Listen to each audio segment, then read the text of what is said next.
Gloire à Dieu. J'aimerais lire avec vous un texte dans l'évangile de Matthieu, s'il vous plaît. L'évangile de Matthieu, au chapitre 7.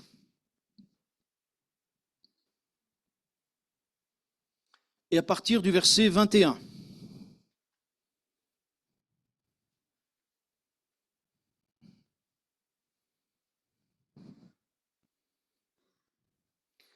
Chapitre 7 de l'évangile de Matthieu et au verset 21, il est écrit ceci. Tout le monde y est? Ceux qui me disent « Seigneur, Seigneur » n'entreront pas tous dans le royaume des cieux, mais seulement celui qui fait la volonté de mon Père qui est dans les cieux. Plusieurs me diront ces jours-là « Seigneur, Seigneur, n'avons-nous pas prophétisé en ton nom? N'avons-nous pas chassé les démons en ton nom, par ton nom, et n'avons-nous pas fait beaucoup de miracles par ton nom?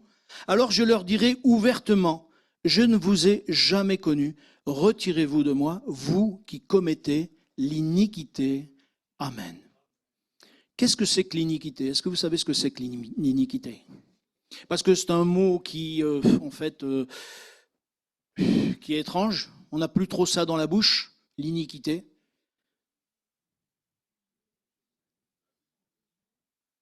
C'est marcher sans loi, sans frein, dans la licence. Qu'est-ce que c'est que la licence? Voilà encore un truc. La licence, c'est-à-dire le désordre, vivre n'importe comment. Et Jésus va dire à ces hommes, je ne vous ai jamais connus, parce que vous commettez l'iniquité. Aujourd'hui, le problème, c'est qu'on ne sait plus ce qui est bon, ce qui est mauvais. On ne sait plus ce qui est de droite ou de gauche. Même la nature, on ne sait plus reconnaître si on est au printemps. Avant, il y avait, vous savez, une règle. Au printemps, tout était fleuri. Il faisait chaud. Et on avait même très chaud. En automne, on voyait de beaux paysages de feuilles qui tombaient, etc., etc. En hiver, c'était le froid. On avait froid, on savait pourquoi on avait froid. Les branches étaient sans feuilles. Il n'y avait pas beaucoup de monde dehors. Aujourd'hui, on dit on est en hiver. Ah bon, il fait 20 degrés, c'est normal? On est au printemps. Pourquoi il fait 0? Donc on ne sait plus ce qui est bon de ce qui est mauvais. On ne sait plus si on est vraiment au printemps, tout est déréglé, tout est transformé, tout est... Et on peut comprendre, et moi je comprends de plus en plus ce passage où Jésus dit, certains diront, mais Seigneur, on nous a fait des miracles en ton nom. Et le Seigneur va dire, je ne vous ai jamais connu. Pourtant, c'est des gens qui, logiquement, auraient dû être remplis de l'Esprit de Dieu. Ils ont prophétisé, ils ont annoncé la parole, ils ont fait des miracles au nom de Jésus, par le nom de Jésus. Et nous, si on voit des gens qui font des miracles au nom de Jésus, et moi le premier, je pourrais dire, bon voilà un homme de Dieu. Mais il n'y a que Dieu qui sait ce qui se passe dans les cœurs. Il n'y a que Dieu qui sait ce qui se passe dans les cœurs et dans la maison quand on ferme la porte. Parce que c'est ça l'important. C'est beau d'avoir une belle image. Vous voyez, aujourd'hui, j'ai une belle cravate, une belle chemise. Mais ce n'est pas ça qui fait le bonhomme. Ce qui fait le bonhomme, c'est ce qui est caché à l'intérieur. Ce qui fait le bonhomme devant Dieu, c'est ce que les hommes ne voient pas. Mais c'est ce que Dieu voit. Parce que ce que Dieu voit, un jour, ça paraîtra lorsque Jésus va revenir. Et que Jésus va dire, rentre dans la joie de ton maître. Qu'est-ce qu'il va dire? Bon et fidèle serviteur. Pourquoi il va dire ça? Parce que le Seigneur ne s'arrête pas aux apparences. Il s'arrête à ce qui est à l'intérieur.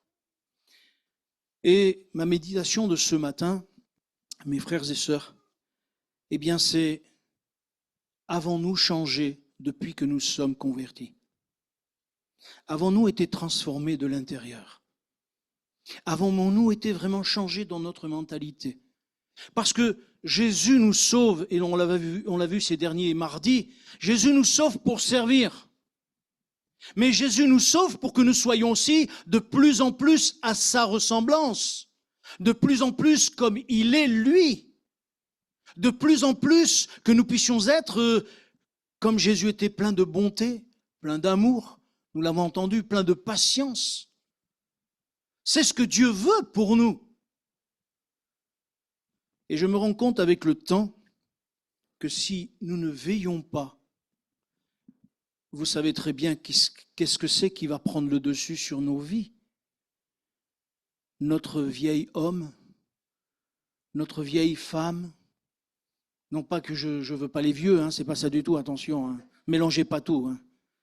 Non, parce qu'en nous, il y a un personnage qui n'est pas l'extérieur, mais qui est intérieur, et qui est là, qui est prêt à surgir avec notre vieille nature. Et combien cette vieille nature, elle nous fait du mal à nous, mais elle fait du mal aussi à ceux qui nous entourent. Parce que des fois, on ne se rend pas toujours compte, mais on a des vieilles blessures à l'intérieur. Des vieilles blessures qui sont là et qui ne demandent qu'une chose, c'est qu'elles ressurgissent. Combien il y a des personnes qui ont vécu des enfances difficiles, avec des parents difficiles, qui ont vraiment vécu des choses horribles même. Moi, je rends grâce à Dieu de ce que j'ai eu des parents comme ils ont été. Parce que ma mère avait beaucoup d'amour pour nous. Et jamais je crois que je remercierai assez Dieu de ce que ma mère nous a vraiment aimés. Et ça a marqué mon cœur, ma vie. Mais je me rends compte que malgré cet amour que ma mère a eu, si Jésus ne serait pas venu dans ma vie, dans mon cœur, aujourd'hui je serais le pire des pires. Non, si. Vous savez pourquoi? Parce que j'ai vécu aux Minguettes. Et qu'aux Minguettes, j'avais pris des décisions qui étaient horribles. Et dans ma tête, j'avais décidé que. Pourtant, ma mère m'avait bien éduqué. Mais notre vie nous casse, nous brise, parce que la vie est comme ça. Mais la vie qui nous casse et nous brise, c'est pas ce que Dieu a voulu depuis l'origine. L'origine voulait que nous puissions vivre en paix les uns avec les autres. Dieu à l'origine voulait que nous puissions être en paix déjà avec lui et que nous puissions être comme lui. Mais nous, dans notre nature, à cause du péché, qui est toujours là, qui veut ressurgir. Et mes frères et sœurs, ce matin encore, j'aimerais vous dire qu'il ne dépend que de nous. Parce que Dieu a tout mis dans nos mains. Et j'aimerais le lire avec vous, s'il vous plaît. La première des choses que j'aimerais lire, c'est dans l'évangile de Matthieu, dans l'épître aux Romains, pardon, au chapitre 12. Alors, j'ose pas vous dire qui c'est qui aime son caractère. Je sais qu'il n'y a personne qui lèvera la main, alors. À moins qu'il y ait quelqu'un de parfait au milieu de nous. Non, je ne parle pas de Jésus. Oui, non, mais... Tu cherches l'époux dans la tête, là. Et moi, j'ai pas beaucoup de cheveux, alors... Chapitre 12. C'est l'apôtre Paul qui dit ceci. « Je vous exhorte donc, frères, par les compassions de Dieu, à offrir vos corps comme un sacrifice vivant, saint, agréable à Dieu, ce qui sera de votre part un culte raisonnable. » Et écoutez bien derrière. « Ne vous conformez pas au siècle présent, mais soyez transformés par le renouvellement de l'intelligence, afin que vous discerniez quelle est la volonté de Dieu, ce qui est bon, agréable et parfait. Amen. » Si vous regardez bien ce texte par rapport à l'autre, Jésus va dire que ceux qui ont demandé justement, ont dit « Seigneur, Seigneur », il dit « parce que vous n'avez pas fait la volonté de Dieu ». Et là, l'apôtre nous dit à discerner quelle est la volonté de Dieu. Mes frères et sœurs, la volonté de Dieu pour nous, elle est claire. Nous qui sommes passés de la mort à la vie, nous à qui Dieu a ouvert l'intelligence afin que nous puissions comprendre la raison de la mort de Jésus à la croix. Nous qui avons été pardonnés de nos péchés et Dieu a mis cette assurance dans nos cœurs que notre nom est inscrit dans le livre de vie. Oui ou non? Si notre nom est inscrit dans le livre de vie, maintenant, c'est à nous à faire tout pour rentrer dans la volonté de Dieu. Et la volonté de Dieu, c'est justement, nous l'avons lu, ne vous conformez pas au siècle présent. L'apôtre Paul va dire, nous sommes dans le monde, mais nous ne sommes pas du monde. Jésus lui-même va le dire. Ils ne sont pas du monde. Ils sont dans le monde et ils ne sont pas du monde. Et justement, nous devrions être une différence entre ceux qui vivent dans le monde et ceux qui vivent dans l'Église. Parce que dans l'Église, nous ne devons pas seulement porter un masque, nous devons vivre, être vrais. Comme j'aime à le dire, nous devrons être transparents. Nous devrions être clairs. Nous ne pouvons pas être de ceux qui ont deux visages, qui ont deux manières de faire. Ça ne veut pas dire qu'on est parfait. Attention, sortez-vous ça de la tête. Parce que vous allez voir qu'un jour, quand vous allez me découvrir, ma femme est là pour le dire, combien je suis imparfait. Elle dit rien. Ouf.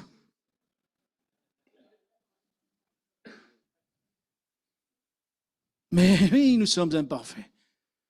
Mais Dieu nous aime quand même. Et non seulement il nous aime, mais son désir, c'est que nous soyons transformés à sa gloire de plus en plus. Mais pour être transformés à sa gloire, pour ne pas nous conformer au siècle présent, ça va nous coûter, mes frères et sœurs. Ça va nous coûter parce qu'on va se trouver toujours en décalage par rapport à ce monde, en décalage par rapport à la mentalité de ce monde. Excusez-moi, mais des fois j'entends ça. Dieu est tolérant. C'est faux, Dieu n'est pas tolérant. Dieu n'est pas tolérant. Dieu est amour, ce qui est totalement différent. La tolérance, elle permet le péché. Elle permet de vivre n'importe comment et dire, il faut l'excuser. Non, non, le péché, c'est le péché. Et Dieu n'est pas tolérant, mais Dieu est amour et il nous aime. Et son désir, c'est que nous soyons changés, transformés à la gloire de son nom.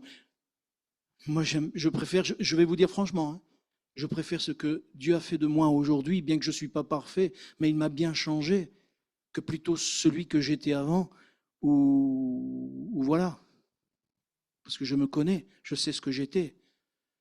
Mes frères et sœurs, Dieu veut que nous soyons différents. Il nous a non seulement il nous a donné la parole. Quand Dieu dit, dans 2 Corinthiens 5, 17, attendez, ça va revenir. Ah, ça y est, je l'ai oublié maintenant. Maintenant que je veux le revenir, il ne sort plus.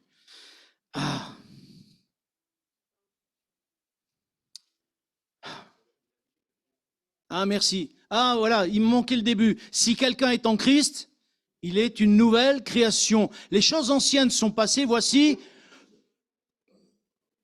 Mais en fait, dans la version originale, il est marqué « Toutes choses sont en train de devenir nouvelles ».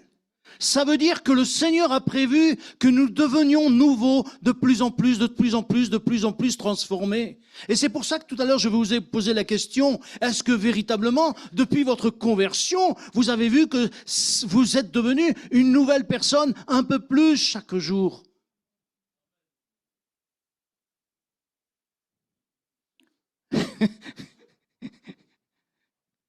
Parce qu'il faut le devenir de plus en plus, cette nouvelle personne. Parce que si nous ne devenons pas cette nouvelle personne, mes frères et sœurs, que le Seigneur ne nous dise pas « je ne t'ai jamais connu ». Moi, c'est ce qui me fait peur. Je me dis « Seigneur, aide-moi ». Parce que si un jour tu me dis « je ne t'ai jamais connu », mais ça veut dire que tout ce que j'ai fait, tout ce que j'ai vécu, ça aura été en vain. Non, Seigneur, je veux me transformer, même si quelque part ça va me coûter, parce qu'on va le voir, si on a le temps, on va voir combien ça va coûter quand même. Ça demande un effort. Un effort parce qu'il va falloir que je prie, il va falloir que j'intercède, il va falloir que je dise, Seigneur, change-moi. Il va falloir parfois que je pleure. Parce que moi, depuis que je suis au Seigneur, il y a une chose que j'ai remarquée. Et le seul moyen que le Seigneur a trouvé pour qu'on puisse dire, Seigneur, fais comme tu veux, c'est quoi? La difficulté. Pierre, Seigneur, avec toi jusqu'à la mort. Et après, quand il renie le maître, il pleure amèrement, nous dit la parole de Dieu. Pourquoi il a pleuré amèrement? Parce qu'il comptait sur ses forces, parce qu'il croyait que. Et peut-être j'aimerais dire quelque chose à quelqu'un ce matin. Dans tes problèmes, dans tes difficultés, ne compte pas sur tes forces. Si tu comptes sur tes forces, tu n'y arriveras pas. Il faut que tu te remettes entre les mains de Dieu. Il faut que tu ne permettes pas à la tristesse de te couper d'avec ton Dieu, avec ton Sauveur, avec celui qui t'aime. La tristesse, c'est quelque chose qui nous coupe de l'amour de Dieu. Parce que la tristesse nous fait regarder qu'à nous-mêmes. Je suis malheureux, je suis triste, je suis malheureux, je suis triste. Oui, mais le Seigneur est plus grand que ça. Et le Seigneur, il te relève, le Seigneur, il veut te relever. Le Seigneur, il veut faire de toi une nouvelle créature. Si quelqu'un est en Christ, il est une nouvelle création. Amen. Mais il y a des choses à laquelle nous devons comprendre et réaliser. Je ne sais pas si vous vous rappelez ce que Jean-Baptiste a dit quand il a vu Jésus. Il a dit, il faut qu'il croisse et que je diminue. Mais il faut qu'il croisse d'abord. Il faut qu'il prenne plus de place. La difficulté à nous, c'est de laisser la place à Jésus. Parce que, comme je le disais tout à l'heure, notre vieille nature, elle est là pour dire, mais moi j'existe, moi j'existe. Il est incroyable de voir combien il y a de gens dans ce monde qui veulent exister. Que ce soit dans le travail, que ce soit dans l'église, que ce soit autour de nous. Les gens, ils veulent toujours dire, je suis là, regardez comme je fais bien. C'est une réalité. Mais je comprends. Mais ce que Dieu veut, surtout, c'est que nous puissions lui laisser la place dans notre cœur. Et vous savez, quand on est complet dans le cœur, on n'a pas besoin d'exister, on sait qu'on existe. Il y a différence entre vouloir exister et savoir qu'on existe parce que nous sommes dans les mains de Dieu et que Dieu est avec nous. Ça, c'est une chose extraordinaire. Dans Galates au chapitre 2 et verset 20, vous voulez bien qu'on le lise? Galates chapitre 2. Et encore une fois, je vous invite, mes frères et sœurs, à apprendre la parole de Dieu, quand ça ne vous échappe pas, bien sûr, mais à apprendre la parole de Dieu, des versets de la parole de Dieu qui sont importants pour nos vies.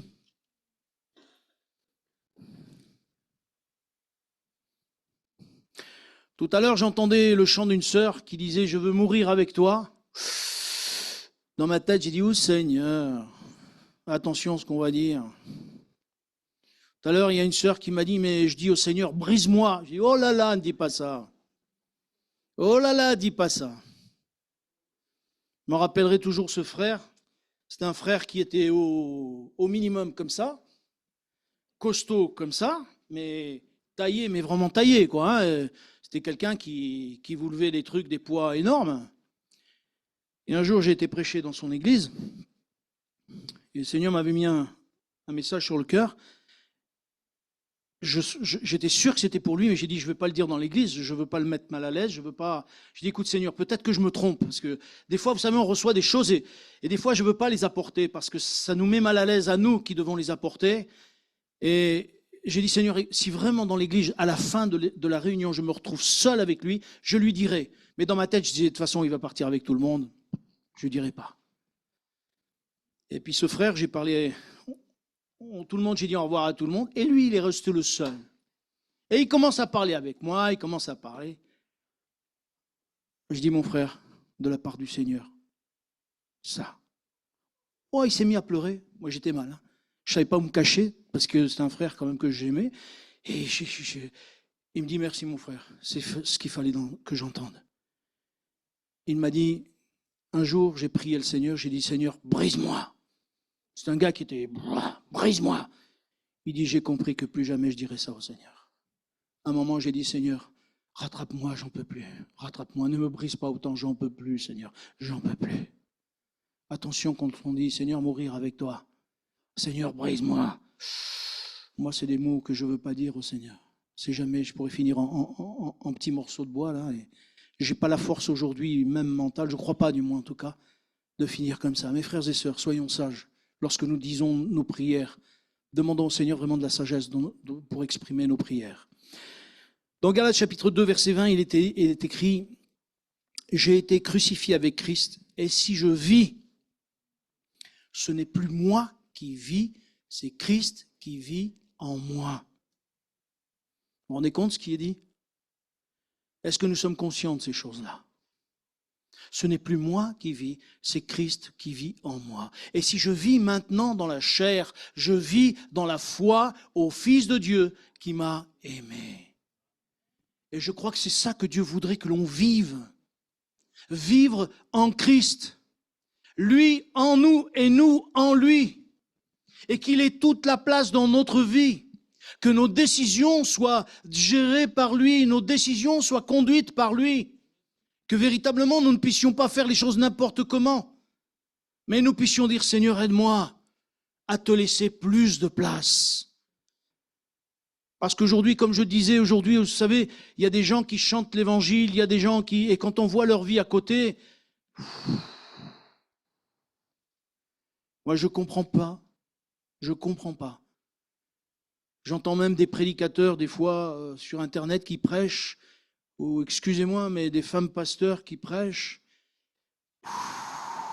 Quelle responsabilité! Que nous puissions rester à la place où Dieu veut que nous soyons, et non pas celle que nous voulons avoir. Il y a deux choses différentes. Quand nous sommes à la place où Dieu nous a placés, on se rend compte que Dieu conduit toutes choses et Dieu bénit. Et Dieu conduit et Dieu nous donne sa paix. Il y aura des combats, parce que les combats, jusqu'à la fin de notre vie, j'espère que vous l'avez compris, jusqu'à la fin de notre vie, nous aurons des combats.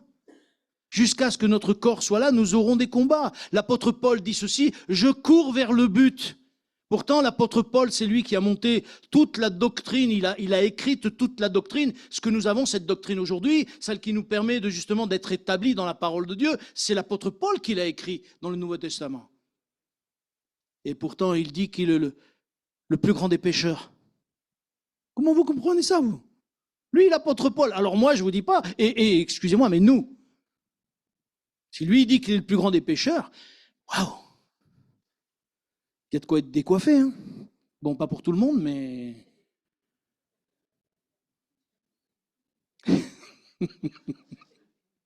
Ouais, mon frère, je suis comme toi.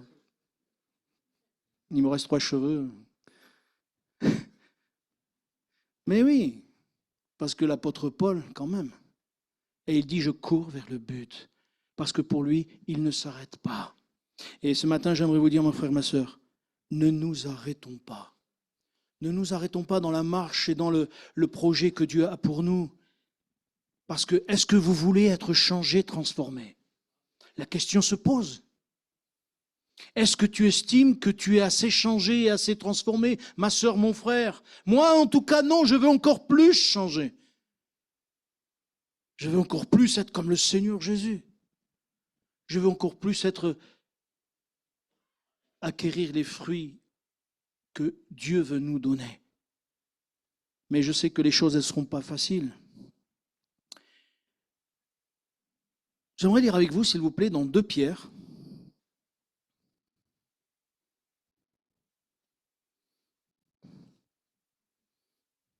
C'est presque à la fin. Oui, tu fais bien. Aidez-vous les uns les autres, comme aimez-vous les uns les autres. 2 Pierre, chapitre 1.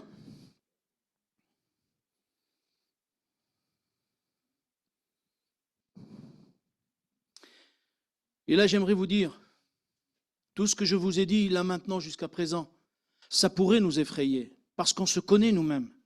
On sait le caractère qu'on a. On sait le caractère qui est de nos ancêtres quelque part.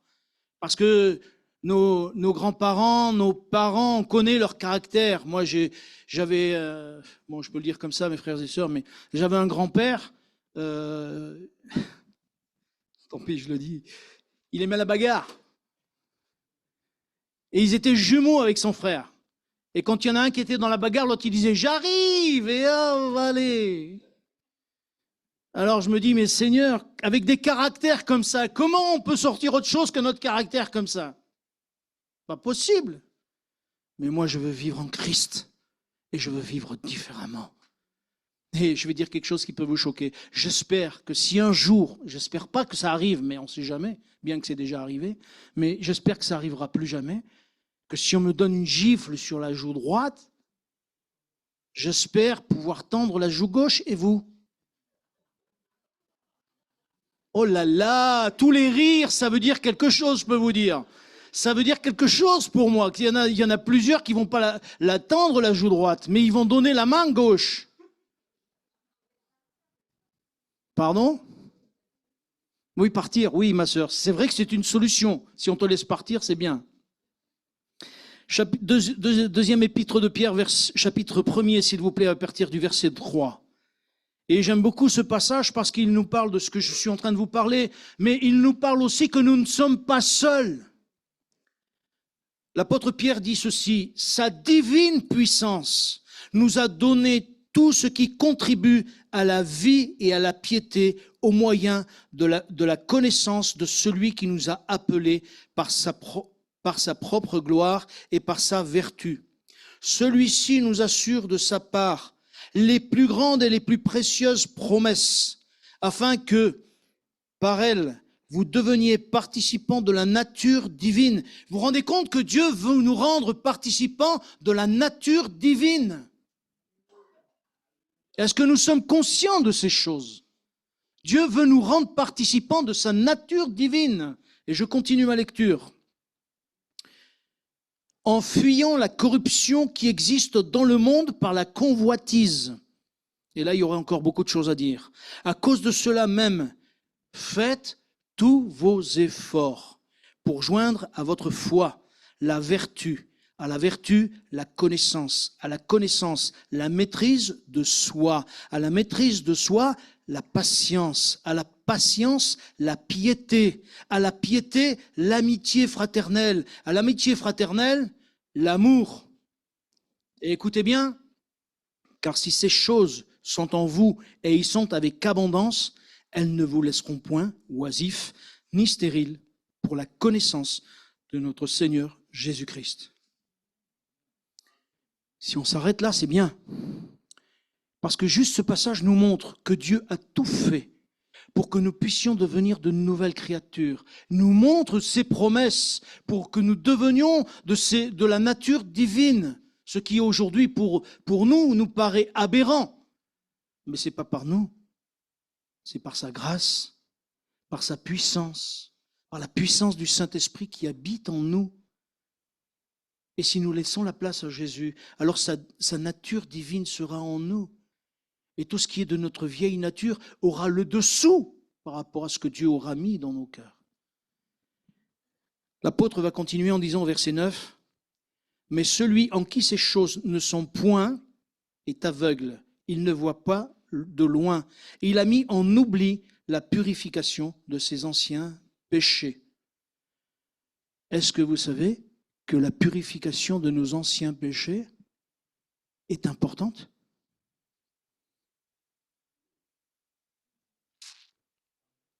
L'apôtre Paul dit dans Éphésiens, il me semble, ou Philippiens, je ne sais plus, « Mettez en œuvre votre salut. » Mais non, tout est accompli.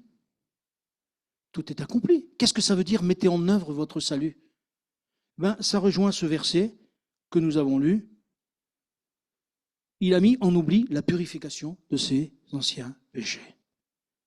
Si nous croyons que parce que nous sommes sauvés par grâce, nous pouvons vivre n'importe comment et dans le désordre, le jour où Jésus reviendra, il ne nous reconnaîtra pas.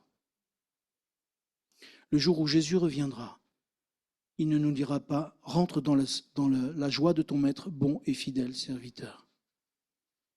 Si nous sommes sauvés par grâce, Dieu veut que nous puissions être de nouvelles créatures. Ce monde a besoin de voir la différence entre lui et les nouvelles créatures que Dieu fait de nous. S'il n'y a pas de différence entre nous et les autres, et ce n'est pas péjoratif quand je dis les autres, ce que je dis les autres, c'est ces personnes qui sont perdues, qui ont besoin de la grâce de Dieu. Quand Jésus a dit « Vous êtes la lumière du monde », pourquoi nous sommes la lumière du monde? Parce que Jésus vit en nous. Et parce qu'il vit en nous, il doit y avoir une transformation de notre être intérieur. Et comme l'apôtre l'a dit, faites tous vos efforts. Et il va falloir que nous fassions des efforts pour vraiment nous tenir devant Dieu, pour nous tenir dans la prière et pour lui dire au Seigneur, viens me changer, viens me transformer, fais de moi une nouvelle créature. Alors que je préparais ce message, il m'est venu les noces, vous savez, les noces de l'agneau.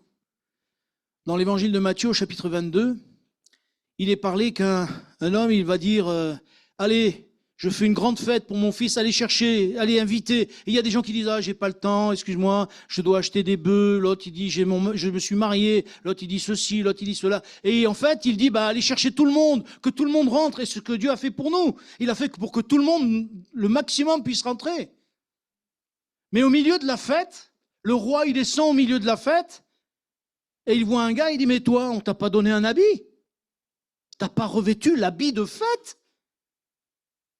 Et il dit, vous prenez ce gars et vous le mettez dehors, là où il y aura des pleurs et des grincements de dents. Pourquoi? Parce que peut-être ce gars n'a pas voulu l'habit de fête. Lui, il a dit, moi, je suis assez bien habillé comme ça, je n'ai pas besoin. L'habit de fête, il doit venir de Dieu. Et s'il doit venir de Dieu, la transformation de notre vie, il ne peut venir que de Dieu. La transformation de notre cœur et de nos pensées ne peut venir que du Seigneur. Nous pouvons faire un effort à ses pieds. Et c'est là ce que le Seigneur nous demande, de savoir où c'est que nous en sommes avec notre propre nature. Est-ce que vous vous connaissez? Il y en a deux qui disent oui, les autres, ils ne savent pas. Moi, je dis qu'on ne se connaît pas assez. Parce que des fois, on croit se connaître. Moi, j'ai entendu des gens dire, si vous saviez combien moi je suis gentil et combien je suis bonne, ou je suis bon, à côté des autres, ben mettons-nous à côté de Jésus et on va tout de suite voir la différence. Notre référence, ce n'est pas les hommes. Notre référence, c'est Jésus. Notre référence, c'est lui. Lui qui a donné sa vie. Lui qui nous a aimés alors que nous ne l'aimions pas. Lui qui nous a acceptés alors que nous avons été peut-être rebelles contre lui. Mais si dans notre nature, je vois qu'il est l'heure, dans notre nature nous ne changeons pas, alors comment le Seigneur nous prendra-t-il avec lui? Comment le Seigneur nous donnera-t-il vraiment tout ce dont nous avons besoin? Jésus lui va dire ceci, et je finirai avec ça. Matthieu, s'il vous plaît, au chapitre 12. Et je reviens un petit peu sur quelques mots que nous avons lus au départ. Chapitre 12, et à partir du verset 50.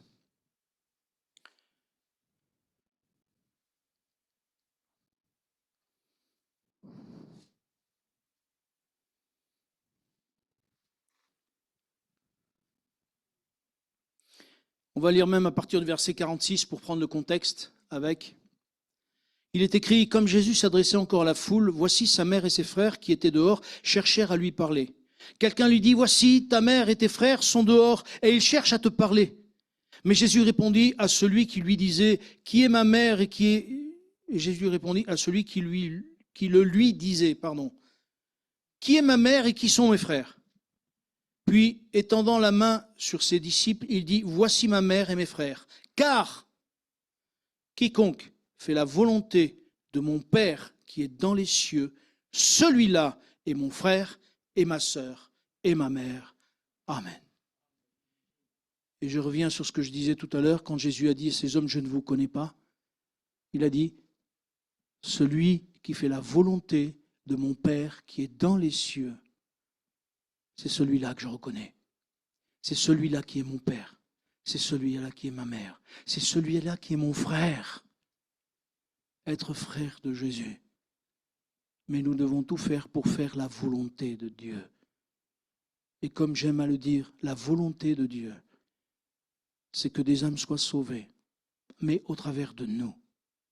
C'est que le témoignage puisse être donné au travers de nous.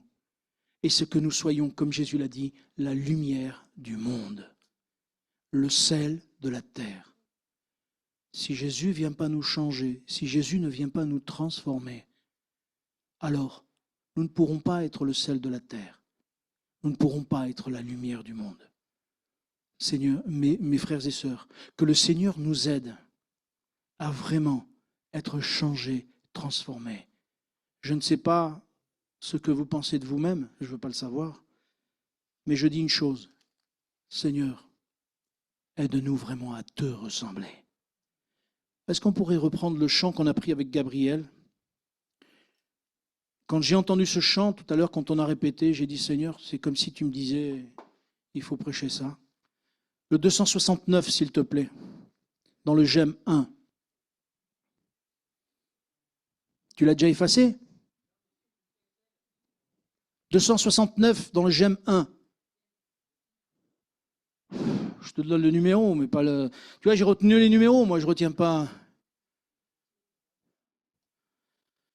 Alors, attends, je vais te donner le titre. Change-moi, Seigneur. Ça y est, t'as trouvé ?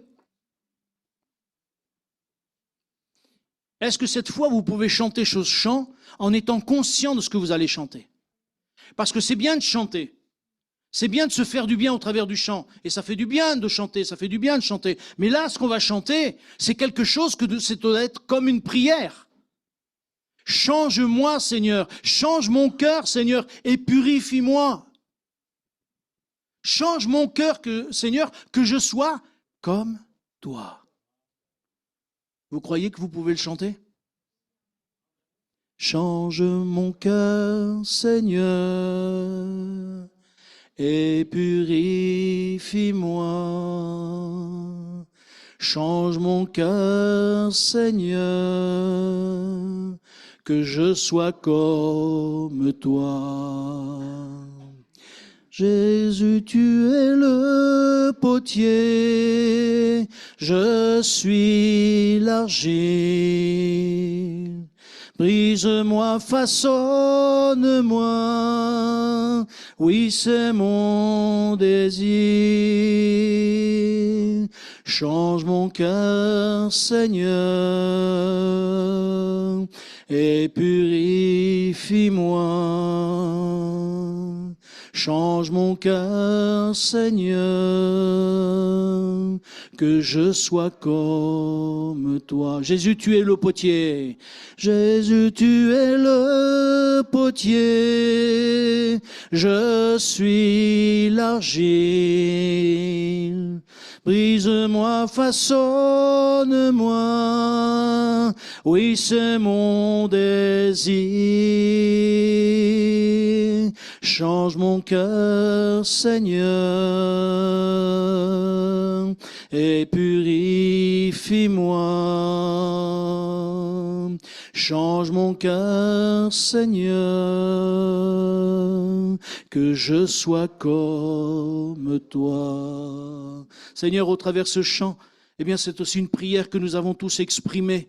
Pour ceux qui l'ont exprimée dans leur bouche, Seigneur, que ce soit réel dans leur cœur et que véritablement nous puissions par le Saint-Esprit voir les changements que tu veux opérer dans nos vies. C'est là notre désir. Sois le maître de nos cœurs, sois le maître de l'Église, sois le maître de nos vies et que nous puissions refléter ton amour et ta gloire, que nous puissions refléter ta présence. Tu es si bon pour nous, tu es si merveilleux. Oh Seigneur, merci de nous faire grâce. Je t'en supplie. Seigneur, viens nous changer. Nous ne voulons pas nous apparenter à ce monde, mais nous voulons vraiment nous apparenter au royaume des cieux. Tu as prévu, Seigneur, que nous soyons parfaits comme toi. Alors viens nous changer, nous transformer. Je te prie pour ton Église, je te prie pour ton peuple et tous ceux qui sont là ce matin, que nous puissions recevoir de ta part ta grâce, Seigneur, dans le nom de Jésus. Amen.